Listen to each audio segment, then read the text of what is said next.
Hi everybody, welcome back to another Stormworks sea trial. This time it's a bit of a special video. It's kind of related to some work I might have coming up, real life work. But I'm going to be looking at this Explorer cruise ship Spirit of Expedition today by Creaghalls.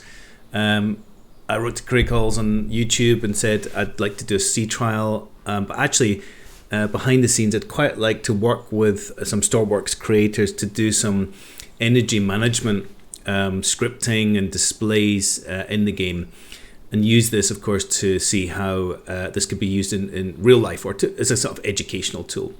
The background is that I might be working for maneuverability. I'm hoping to get a job there. maneuverability being one of the biggest cruise ship builders in the world, the main one in Germany. Excuse the conversation my friends are having about Sons of the Forest there. Yeah, and this cruise ship in Stormworks is, for me, is by far the best cruise ship. It's a small one. It fits in the creative spawn point. It's heavy, so I will spawn it in a place a little bit far away so we don't get too laggy.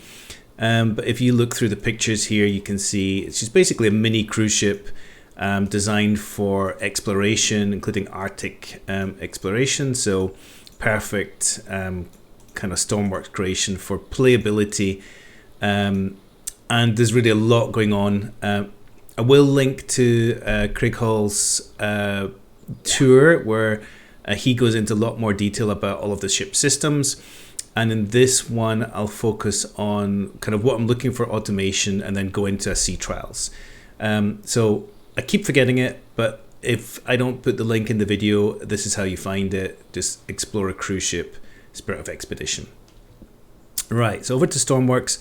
I'm going to spawn around at least into the build menu because it's such a complex ship. It's worth looking at. So find it under Spirit. And yeah, so this is always the first part of the sea trials I do. If anybody knows a way to fly a bit faster, that'd be really useful. So yeah, there are not many ships really this kind of length in real life. It's slightly shorter, I think, than you would do for an expedition cruise ship, but the creator here has just packed so much in here. It's really an amazing build. So this time I'll do it very quickly. A side slice through, if I can find my grab point there.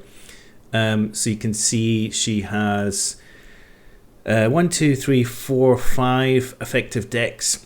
Plus you can go up, of course, on top of the bridge, and there's some void spaces down the bottom here in the double button, or she's got a partial double button.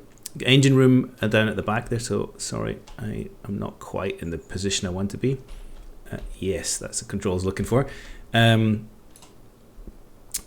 yeah, loads of passenger spaces, so a lot of work's been put in to make this something that you could role play here. Really good kind of cruise ship with people in the restaurant, people in the different public spaces. I really just wish Stormworks would support the multiplayer a little bit better, but it's an amazing game for what it is.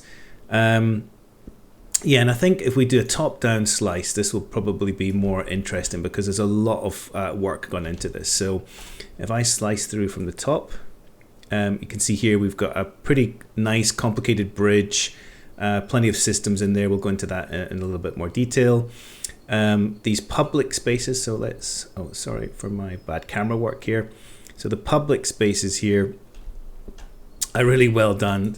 So we've got a couple of, well, I'll come back to this. I'm not going to do a full ship's tour because Creaghalls has done that, and I'll link to that in my description. But there's some highlights. So there's this conference room for the crew, which I really love. So this is all kind of crew area here, the working area. Then we've got 2 VIP staterooms here, and then we go into the public area with this nice atrium-like public staircase, which is usually a feature of any kind of cruise ship these days. Restaurant out the back, as you can see. Then this deck here, we've got the main restaurant here. It's like your surf and turf steak kind of restaurant.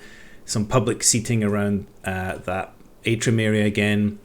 Another kind of lounge area, probably the evening area at the front.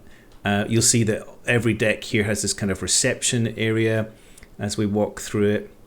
And I see here there's actually some kind of void spaces here. Let's just have a better look. Yeah, so that's empty spaces. You need to, I mean, well, first of all, these things take, you know, weeks, if not months to build. But sometimes there are void spaces like this to simply make it perform well enough. And this is not a kind of graphics lag. This is simulation engine lag, so sim performance.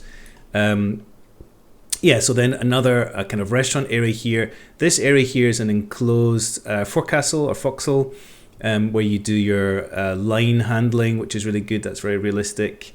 You don't quite have the same at the back, just a sort of lack of space, I think. Public areas. There's a couple of interesting public areas. I think they might be the deck. No, here we go. So there's an arcade here with fully working arcade machine scripted, a library here. I'm not going to do these in the tour, again, just to save time. So that's a very interesting deck with the arcade there and the library and more public spaces. Yes, and at the back, it's worth mentioning, you'll see that on the tour from the creator themselves. It's this expedition preparation area where you get your Arctic, you can just about see them, they get your Arctic thermal clothing on and then go out in the rib, which I'm not going to launch in the sea trial. And then we get down into crew area here. So again, a lot of this is just void space to make it less laggy, but this is where you've got medical room and so on. I don't see that at the moment. I might be one deck too high. Not too much on this deck. This is probably just for performance. You can see a big heavy battery up the front. Yeah, then down here, right on the waterline, you've got the engines, medical room here, crew mess, crew cabins, crew galley, which is all, you know, beautifully modeled. So that's the ship. I'm going to come out of this, and I can't remember if I've got this in here, but what I wanted to do is test her up in the Arctic. So there's no spawn bench up in the Arctic, I discovered, but I think I did add it in an add-on. If not, we'll do that right now. So I'll just go to my add-ons. I think we just do test and we should get a big loading in. Yeah, so I spawned her just offshore there. Let's just use home key, and that allows me to fly out. I'm going to focus on the sea trials and focus on the ship systems in this video. As I said, go and have a look at that tour where the creator himself will take you through all of the cool systems that have been put on board, and I'll kind of focus on the sea trials part. So in the bridge, let's turn some lights on. There we go. And yeah, I'll just give you the tour of the bridge here. Again, I'm not the creator of this, I'm not the expert.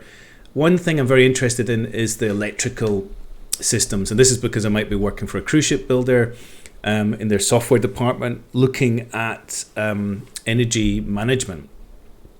So one feature of cruise ships is, I mean, if you just look back into this, they're just a huge number of electrical consumers. Oh, so I can't go directly in here, but there's lots of cabins. Every cabin has heating, televisions, lighting, you know, additional systems, and this can quickly add up. And of course, a cruise ship just has a huge amount of electrical load. So you've got air conditioning being one of the major ones, lighting, machines, and all these kind of things, waste disposal. These things are all pretty heavy consumers.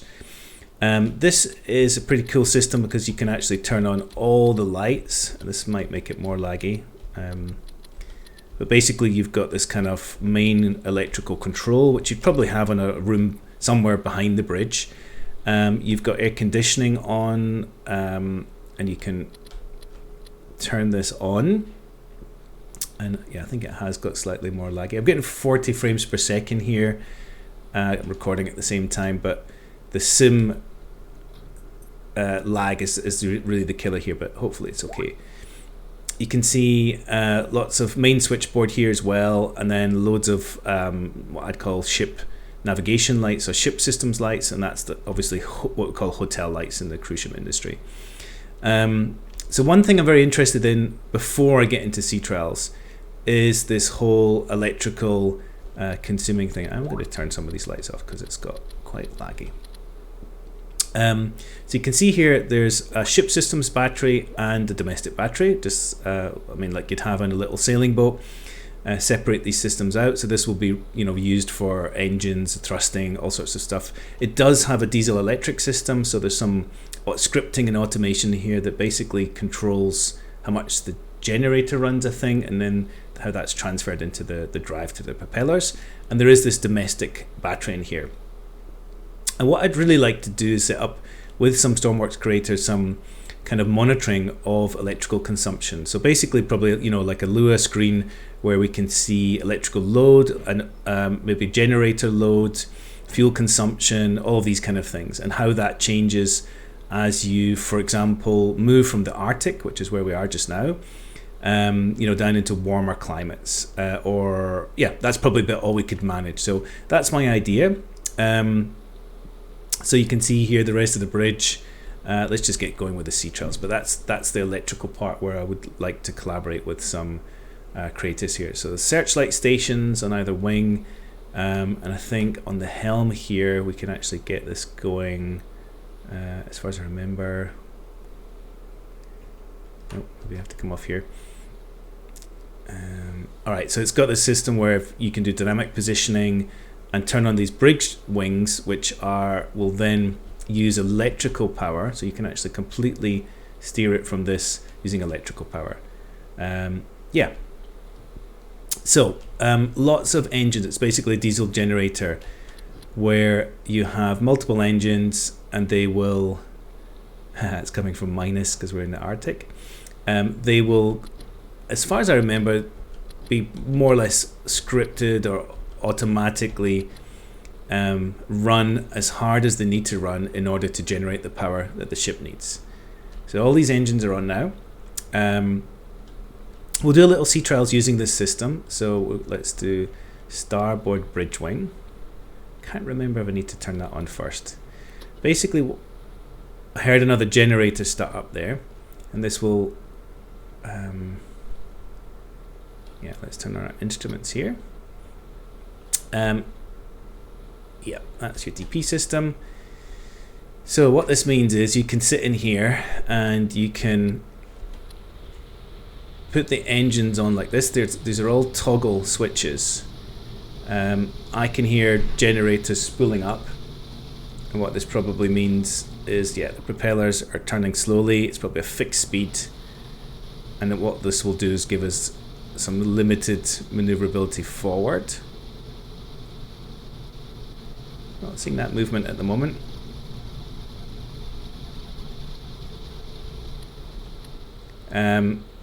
Or we can use the thrusters. So again, it's a diesel generator, and then running the thrusters, which I think are hidden. Oh no, here's one thruster. Yeah, so you can see thrusters are running. It will move it slowly. I think the creator himself has said that they're not highly powered thrusters. So I'm not, maybe just because I'm not alongside anything, I can't see anything here. Or it could be I need to turn that DP system on.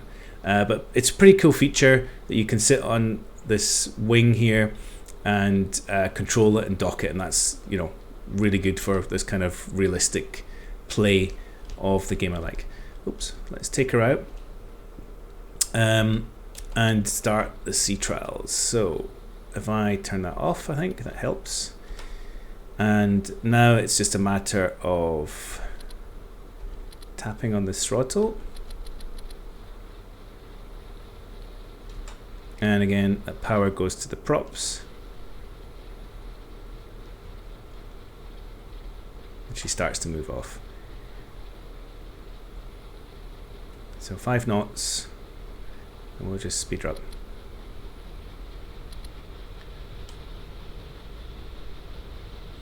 So sea trial that I normally do is kind of just looking for how realistic it is. I like to play with vessels that are feeling somewhat realistic. Stormworks is the closest I've ever come to a proper ship simulator. I've tried the V-step stuff, and I've got the Nautis home and all this kind of stuff, but this is actually, it can be, if the creators are good, much more realistic. So let's just, I usually do a full speed test. Of course, physics and Stormworks are not very realistic, but it does actually model some form of hydrodynamics as far as I remember. So let me just get her pointed not to icebergs. 23 knots is a nice speed, I would say, in Stormworks. It will get you places at somewhat realistic speed. Cruise ships actually cruise slightly slower these days, I've learned, because of fuel costs. They generally don't go as far, so they cruise slightly slower. I'm now worried about where to go for this sea trials, so let's just take her out through the ice. Oh, I am dying. Heating would be good. Oh, the air conditioning is on. Alright, this is going to be a short sea trials unless anybody can find me heating in here.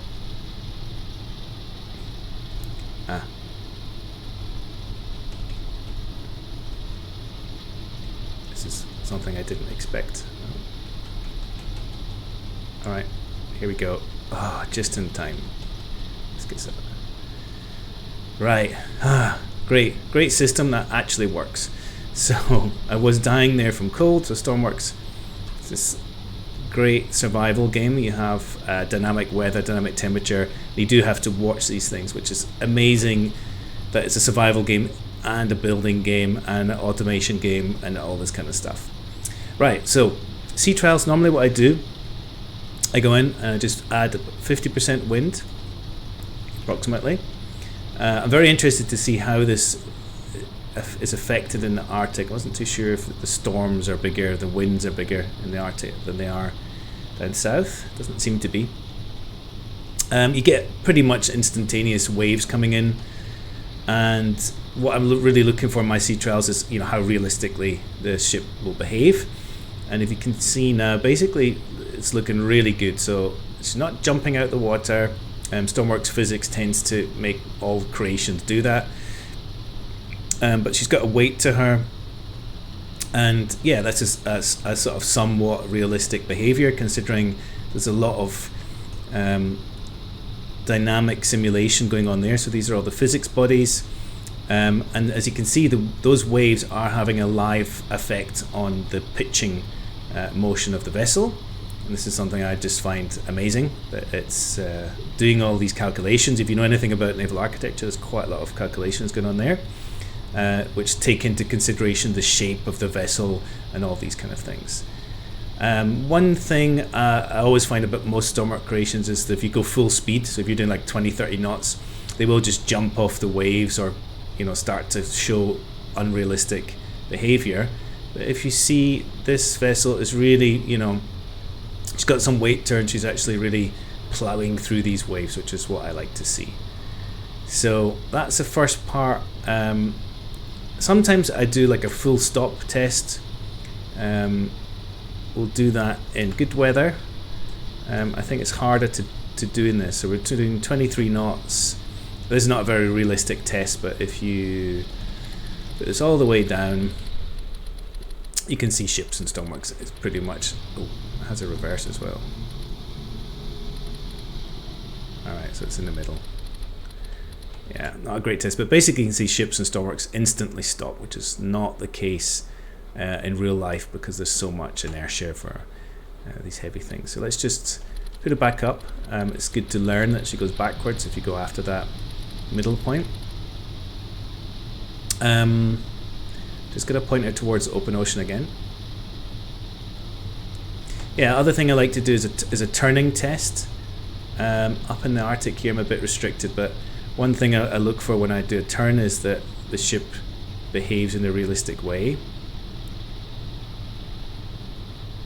And it's quite hard to tell. Some ships, smaller ships, tend to turn into a corner like this because there's so much thrust being vectored out of the back of the propellers, and that'll actually make the ship turn in.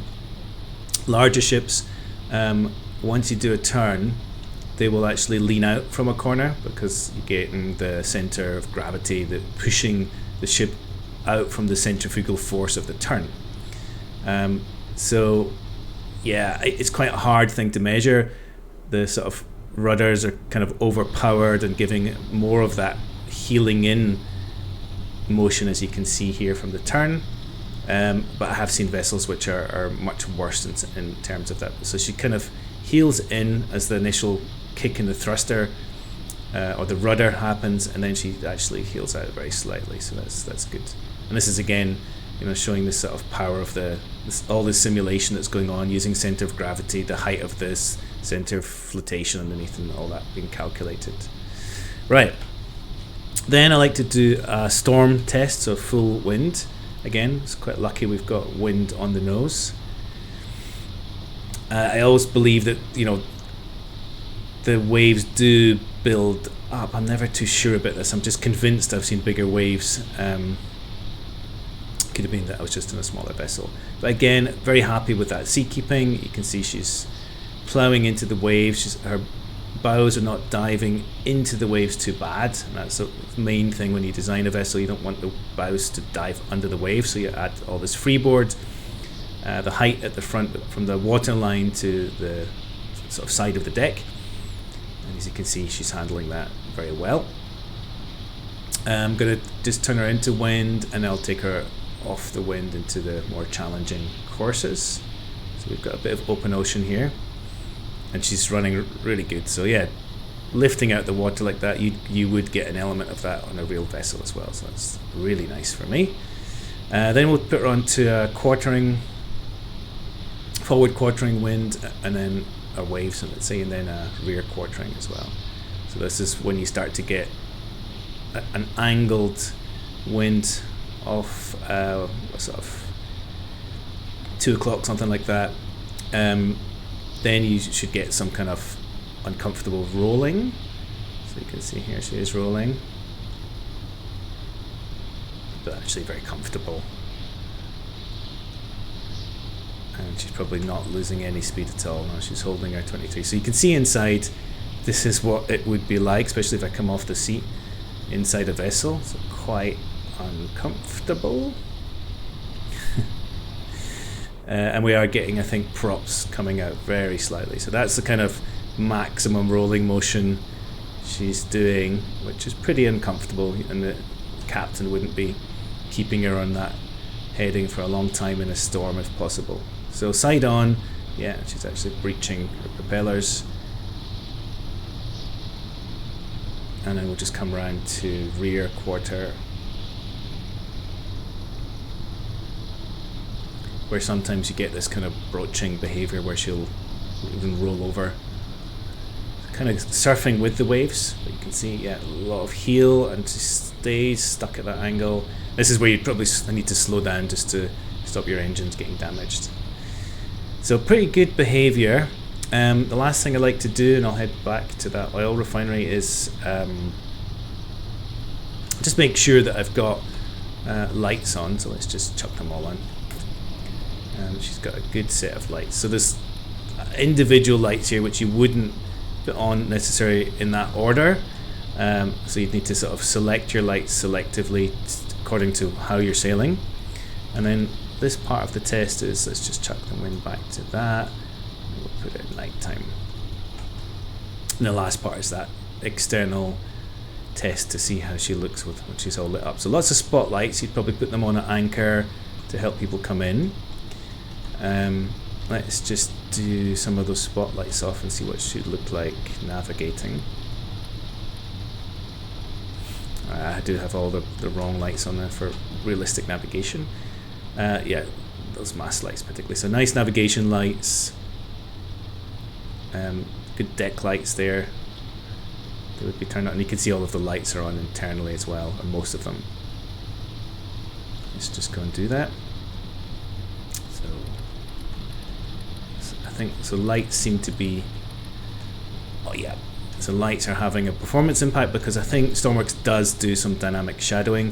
So you can see there are all the lights on all decks. That's probably what she'd look like underway, and a little bit further away if she was approaching you. So all in all, beautiful creation.